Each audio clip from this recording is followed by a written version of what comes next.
Hey guys, welcome back to the channel. It's Austin with Gone in 60. Today, we are going to talk about a topic that is all over the news.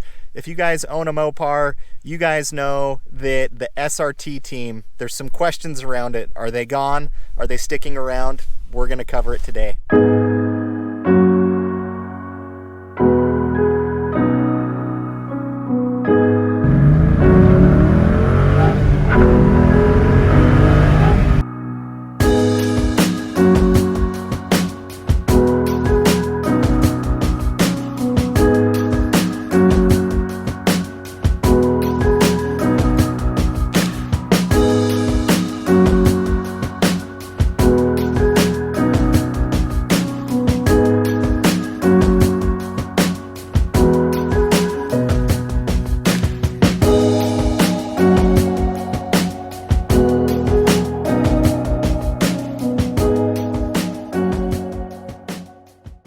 Alright guys, so this is something that's near and dear to me. I see a lot of news out there. I see a lot of things happening. So I want to give you guys my perspective on what I think is happening. I am in no way a news reporter or have an inside scoop, but I have seen the news. I'll share with you guys maybe some of the articles that are out there. There's a lot of speculation. For those of you that don't know, Stellantis now is the 4th largest automaker in the world, and they've merged with Fiat, the Dodge Chrysler FCA brand.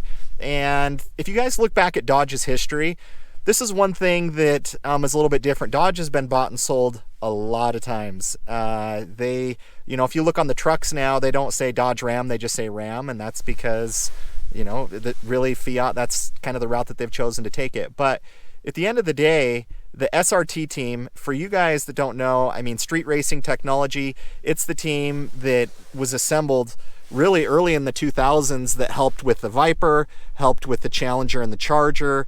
It's really their racing division. It's really their division that has put out the awesome cars that we love, the Hellcats, the Scat packs, the RTs, all of the above. So they've put out some awesome cars, and they've been around for a long time. And honestly, I think they're amazing. Look what they did with the Superstock. Look what they did with the Hellcat Red Eye. Even just their naming of these cars, they've done such a good job with, and they are the reason that Dodge has really been the second best-selling car between the Mustang and Camaro, and in some quarters have actually beat them out.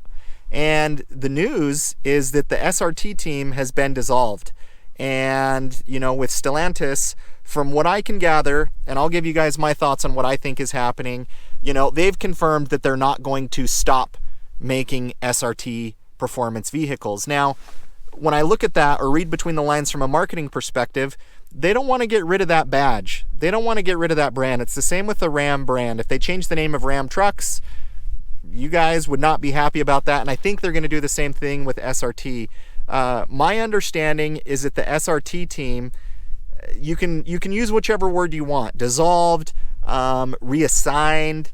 But what I think is happening is I think that the SRT team is getting spread out across the company.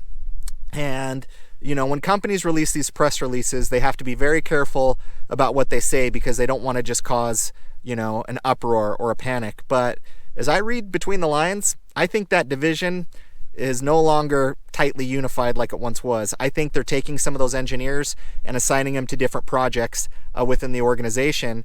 It doesn't mean that they're not there, but what I think is gone are the days of a team specifically dedicated to just doing this for certain brands, the Durango, they've done it with the Ram and others. They can do it across their other cars, but what I'm seeing is I think gone are the days, guys, or soon to be gone are the days of just big V8 muscle. And even Dodge's CEO has talked about that the 6.2 liter Hellcat motor, their days are numbered. Its days are numbered because at the end of the day, with emissions and everything that's being kind of talked about today in the world, they can't continue to make that with emissions and how they are. So, what I've heard is Stellantis really wants to revamp the Chrysler brand and kind of bring that back, which I think that's cool if they make it quality and they make it good.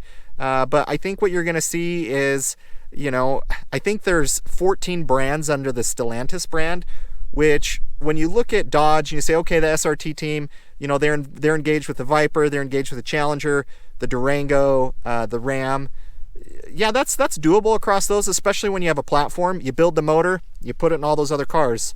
You know, other than that, those guys didn't do a ton with the Durango or the Ram. They built the motor that has been very successful, that's already been built, and put it into those cars. So I think it's going to be really hard for the SRT team to be as focused as they were under the FCA brand, because now they have 14 brands that you might be trying to use their technology in those brands. But I just think they are restructuring to find ways to, you know, save debt, find ways to jump on this electric bandwagon. So guys, in my opinion, the SRT team is no longer tightly assembled. They're being spread out through the company. I don't think they're firing anyone, but I just think they're using those engineers on other projects. But I think you're still going to see the SRT badge. From a branding perspective, they can't walk away from it.